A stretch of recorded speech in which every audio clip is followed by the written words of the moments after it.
Thanks a lot. I think it's interesting, the idea of this reactivation, which I think is what you called it, no? The reactivation of the museum. This idea of this revisiting of this sort of late, but nevertheless sort of international style avant-gardist moment, because also the architecture itself, and that's something we haven't touched on, but of course architecture has its own continuity as a certain avant-gardist style, and then maybe it's absolutely stylistic and not to do with content, that art has less manifest itself as, and certainly constructivism that we were talking about before survives in that kind of proposal of a building, in a way which is quite interesting then to see how it reactivates something which actually was never activated in the first place as well. So it ties quite nicely in. Thank you for this, and also takes the geography a bit wider, I think, in terms of this question of Russian communist historic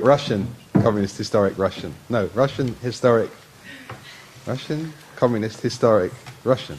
Yeah. You see, I was listening. Not even from my notes. So, to the last speaker today, and then we will gather everybody back on stage, including the speakers from this morning, so it'll be a fairly crowded stage, and I will have the pleasure to hand over to Boris as well, who will moderate the final discussion, and I hope that can be quite animated discussion about the various things that we've heard today. It's a great pleasure to invite Tania to the stage, but she's already here, which is very good.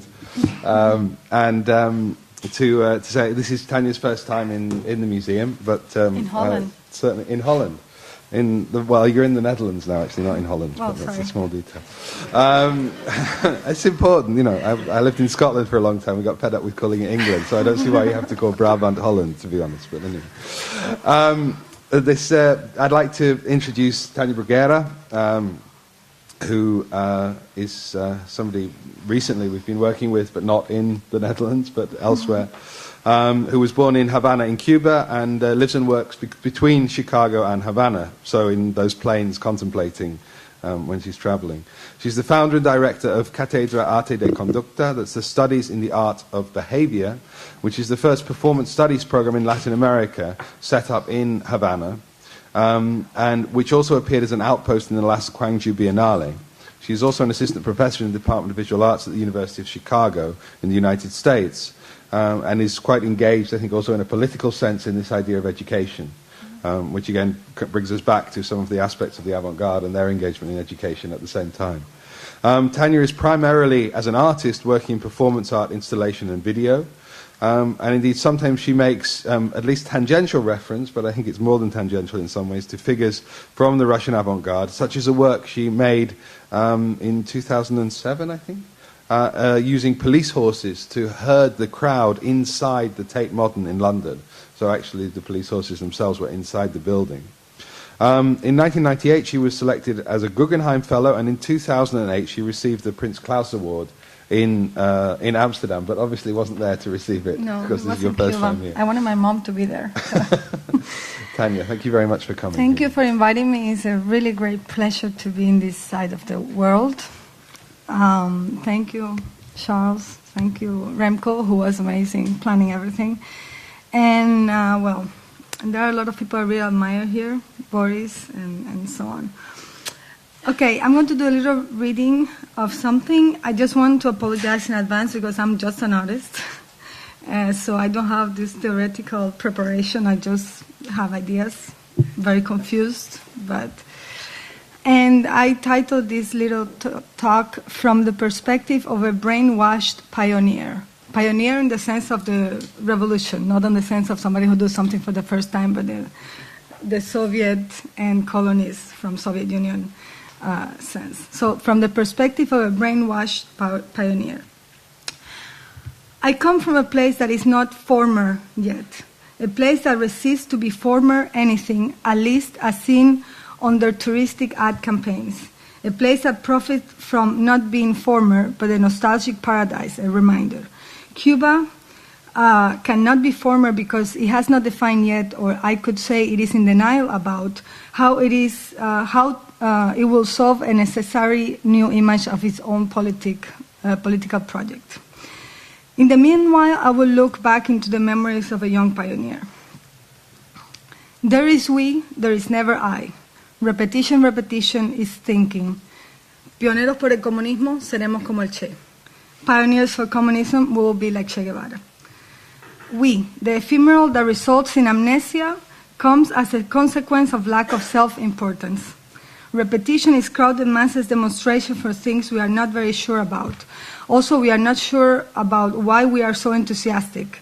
And it looks like torture, endurance under the sun, festivity.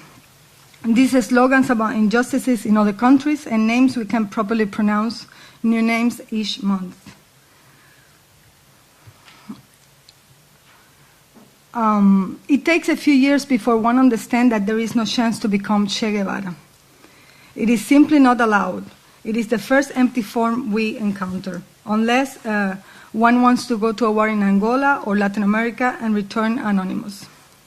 It is not possible to do the revolution inside the revolution, because revolution has become the symbol of one single person who has appropriated this brand and its copyrights. Therefore, its competitors' change, transition are simply smashed by the monopoly of faith. A few quotes from Palabras a los Intelectuales, Words to Intellectuals, from a speech by Fidel in 1961, the roadmap for cultural politics in Cuba. At 21 minutes and 55 seconds, he said, "The greatest preoccupation we all have to have is the revolution in itself, because the first and foremost is that the revolution itself."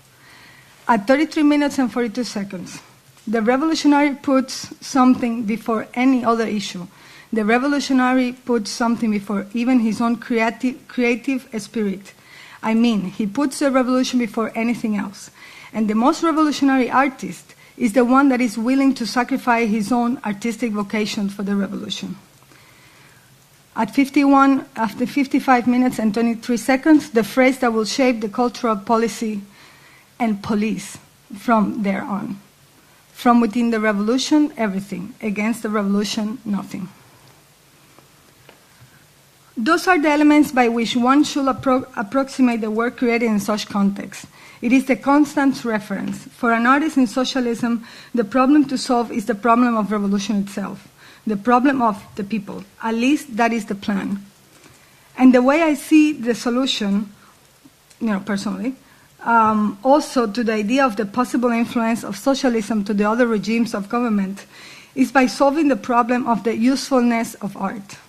Because in socialism, art can never become a mere contemplative act. It has to create and generate use. It has to propose something beyond art itself. I do.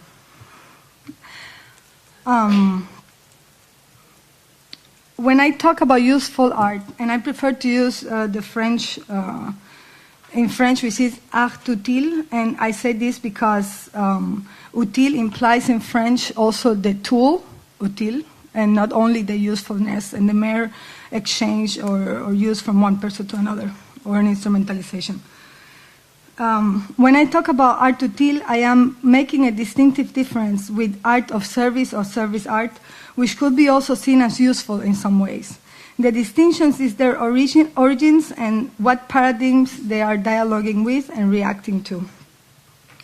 The art of service, is that correct? Art of service or service art? I don't know how you guys say it. Art of service is generated, yeah. I have very bad memory, that's my problem. When I read stuff, I forget.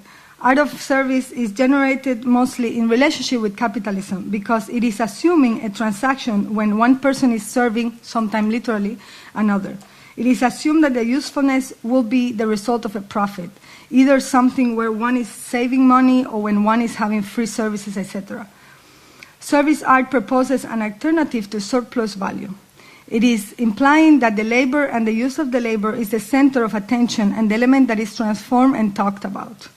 In art utile, labor is not what is analyzed nor challenged because it is assumed as part of the process and it is assumed that it will not be coming from any place where exploitation is the issue to contest. The element art utile dialogue with is the necessity for art to exist in society, the active condition of art in society and its role in shaping society. For art utile to exist, there should be a moment when the condition of the artistic is suspended.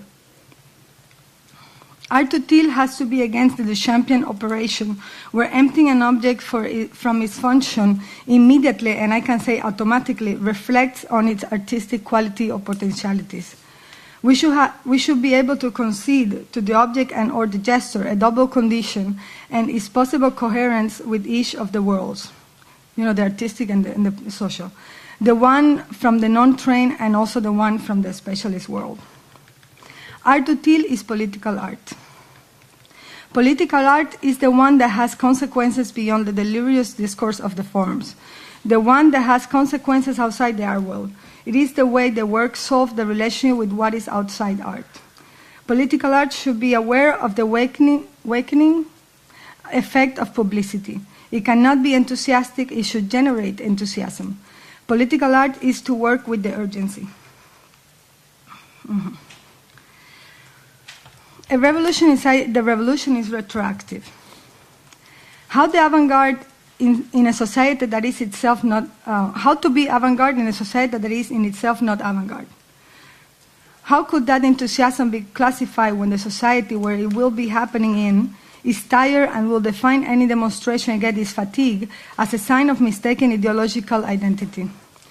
How to prepare and present a new socio-artistic proposal when it is known that it will become an endless repetition of the same gesture for 10, 15 years with no possible evolution or transformation of the contested gesture itself, with no force because it is not a new energized gesture that provokes change but an endless frustration in a non-mobile terrain. How to produce avant-garde art when the international left is reticent to recognize the reality of a place before it becomes former. How to be avant-garde if we do not know what anarchism is. How to be avant-garde when the only past you remember is the unauthorized transmission of fear. Che Guevara is indeed a T-shirt, but I still have the condition reflex I learned when I was a pioneer. In my case, I have tried to transport a working mode of an ideology into a different and opposite ideological space. I do this back and forward, from socialist working mode in capitalist society to capitalist working mode in socialist societies. I also try to work from the space of believing the propaganda on each side. The problem is when that phase is just a textbook quote and not an everyday reality. But I believe, and the work is done from that perspective. There is no space for irony, parody, or cynicism. It is a work that results from believing. And I believe because I have chosen to do so. It is a decision. Now I'm going to show my work very quickly, which you will see maybe have nothing to do with what I said. Well, we'll see. One sec. Okay. I'm going to do a very quick presentation, and I'm going to choose to do like a one line per piece. This piece is called L'Accord de Marseille, and it's a work in which I collaborate with another artist to create a document, and it was done in 2006, 2005.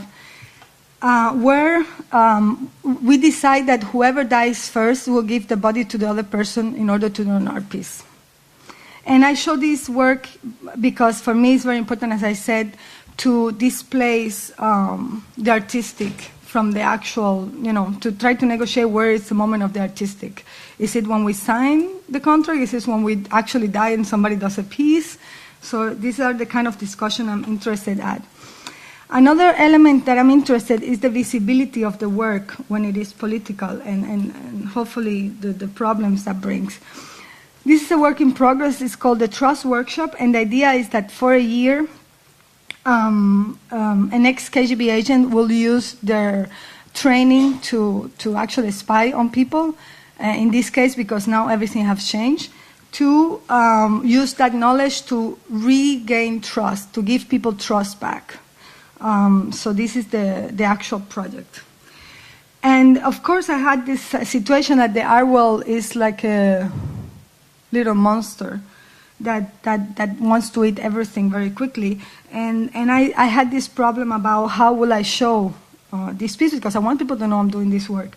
So I decided to do an event to claim the opening of this project, to announce the project. So basically it was in Moscow, and I talked to these guys who were at the Red Square to come in to the show with the eagles and the monkeys. People were absolutely exhausting, very exciting about this, and they took the photo with the monkeys or the eagles. But what happened is when you receive the photo, you see that the person behind in all these kind of family photos is the creator of the KGB. So only one person gave me back the photo. The rest was kind of... This piece is the one they were referring to. The title is a series called Tattling Whisper, and it's a series where I try to enact in real life images that we only have access to through the media or the news. And in this case, it's the mounted police, and they were inside an art institution. And for this series, they're always inside art institutions, so it's trying to bring it back to the museum. So what they did is actually using the training to manipulate the audience. Another thing I'm interested at is trying to find new spaces that have been politicized. And in this case, after 9/11, I decided for 6 months to do performances on the plane. Every time I was leaving or entering the United States, I was doing performances on the plane. And for me, it was very interesting because I think I like to work with the political tension, and I think that was very easy after 9/11 on the planes. And also I like the idea that the people who were recording me were people who were not artists, they were just somebody next to me, so I had to convince them to take the video. So I think it was interesting to have the viewer's point of view for the first time in my work. Well, in this case, I kind of immobilized my mouse, and I had a T-shirt that says "Dissent without fear." You know, it was 9/11-ish art. So this piece is it's called Generic Capitalism, and I want to do every year since last year a piece on May 1st for a while until I get bored. And this one is, I invited Bill Eyre and Bernardine Dorn, ex-members of the Weatherman Underground, to come and give a talk about dissent when somebody who is in power is somebody you kind of agree with, which is in this case Obama. And what happened is, like, they didn't know, but I had planted people on the audience to actually be aggressive with them and question everything they were saying, and trying to put them out of their comfort zone. And what happened was that everybody in the audience started reacting, and they couldn't talk anymore. So I think it was kind of this shift of power is something I like to work with as well. Talking about useful art, because I was talking about useful art. One of the elements that I use is I created, well, not like created an artist. Somebody who was a friend, she wanted to travel, and because in Cuba it's very difficult, so it's easier if you're an artist. Then I made her an artist in order for her to travel. So she came to a biennial as a tourist, and we took photos of her in Sweden, and then that was the show for the exhibition. And she was very happy. Actually, I was invited to Moscow and she didn't want to go. She's like, no, come on, it's my first trip. I want to go somewhere else, more fun. Like, it's not the same thing. So, you know, that kind of work sometimes have exigencies we have to deal with. This is another, let's say, useful art.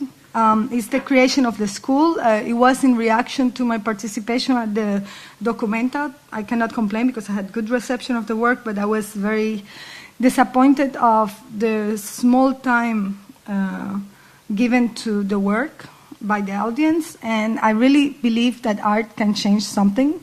It's not easy, but I think it can be done. So I wanted to embark on long-term projects. So I started thinking, what is the structure power uses that I can appropriate? Because this is one thing I want to do. I don't want to reflect or copy or represent power. I want to acquire power to work, and this is a material of my work. Like, power is material for my work. So in this case, it was a very tough piece, a lot of negotiations, a lot of people spying the project. I actually put my assistant, who is a spy, as an assistant, like, because I had so many trouble. I know the only way I can do this project if I put somebody that will inform them all the time. So I decided with this woman that I knew she was doing it. So actually at the end I could demonstrate it. So that was she was very embarrassed, but that's the circumstances. So in this case, it was actually a project for political art, and it was a space in which we were discussing all the time the possibilities of creating political art and changing things through art. I just closed the project in 2009, and that was also a political gesture in my part, and it was in part because now the government was very happy about having, at the beginning they were nervous, and now because maybe they had this woman saying everything, they were very happy about the project, so I decided to close it. So this is another piece that I did in Warsaw, where I invited blind people to dress as military and to survey the only standing building that is clearly a representation of the Soviet era. And this piece is the one I did for Havana, in which I redo the a stage, and in this case I think it's very important because, for example, the piece with the horses, I sold that to the Tate, and one of the things in the contract that for me is very important is that anybody who takes photos or video can sell it for the market price of my work, and the museum cannot persecute them. And I think for me that was a very important gesture, because I think artists are very democratic until it comes to money. And then I think it was good to kind of liberate also that part of the work. So, and in terms of liberation of the work, this is, so basically what I did is just putting a stage that remind people of Fidel. That's for me? No. Okay. So that reminded people that of Fidel's first speech, because he had all this dove, and one came, and that was a signal for everybody that that's the one. So I kind of restaged it, and for 40 years we were like, is this a trained dove, or is this a real thing that happened? So I kind of used a trained dove to make it happen with anybody. So basically what happened is, like, I gave 200 kind of, my work has a lot of references to other artists' work. So in this case, actually, Alfredo Yar's piece is kind of a reference, because I had thought a lot about that piece for a long time, and I decided to give 200 disposable cameras, but in this case, I never took them back. So people were owner of, and responsible to disperse the information and the documentation. So I think in this case, one of my main ideas is try to give the responsibility to the audience of the work. And in that sense, nothing is good or bad. Whatever happens is the piece, and if nobody came and talked, that's the piece. But well, it was the opposite. It was a lot of too much talking, probably. So yeah, so this is a piece. Very quickly. And this is a piece I didn't... That was quite controversial, no? Yes. Yes. What part? Yeah. When the bloggers start speaking. See, yes. Well, one of the things is that I think is, según Mosquera told me, I don't know, that is it's the first piece that ever had artists and dissidents in the same space, because normally in Cuba, artists can be critical, but they are very clearly separated from the dissidents. So there is a clear, like, even they don't talk to each other, they don't know each other, or they pretend, So it is a kind of a way for the artists to protect themselves. And in this case, it was actually a few of them who came to my piece. And I think, and actually it went really far. Yeah, people were saying many tough stuff. But the good thing is that nobody have been hurt or anything happened to anybody. I haven't gone back yet. I'm going back soon. But nothing will happen. They like me more when I'm outside than when I'm inside. So in this case, that's a piece, part of a series called Untitled, and the name of the city and the year, and it's a series on the political imaginary of places, you know. And the one in Moscow that we showed before is part of that. And it's kind of reflecting the idea of how we know places without knowing them, you know. So in this case, it was Colombia, and I created a panel discussion about the figure of the hero and the differences between hero and leader, and at the same time that this panel, that in a way was a critique of the left as well, because it was kind of, it was intense, but at the same time, a lot of people in the audience were like, they have heard so much that so many times that they were kind of like, oh, this again, you know. And then at the same time, there was a tray with cocaine passing through the audience. So the people had the choice of what to do. So this is very much part of my work, I always say, trying to transform the audience into citizen, meaning that once you enter a museum or an art spectacle, you have a set of behavior or rules you have to follow somehow. But in this case, I tried that it is a citizenry because it's a way for people to have ethical decision being made through the piece, you know. And this is very important for me. And that's, I'm going to finish there. Okay. I'm not finished. Regarding the presentation. Now, I just want to say something. I have done, well, sorry, that's another piece. I have done so far what I should do, which is present my work and being a good girl. And I think, for me, the thing that shows the most what to be an artist in socialism mean is the fact that right now what I would like to do is go back to Cuba and do something regarding the people who are doing hunger strike.